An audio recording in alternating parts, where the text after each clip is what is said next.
ainda em reunião do Conselho de Ministros de Reino na Den Haag,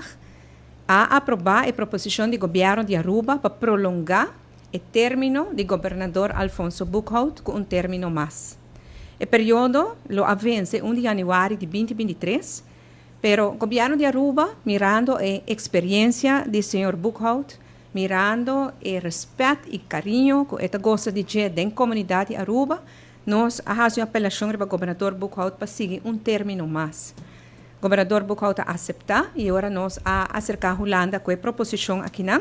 que agora aprovada em Conselho de Ministros de Reino, pois é de 2 términos do governador Buchholz, lo começa 1 de janeiro de 2023 e lo termina 1 de janeiro de 2029.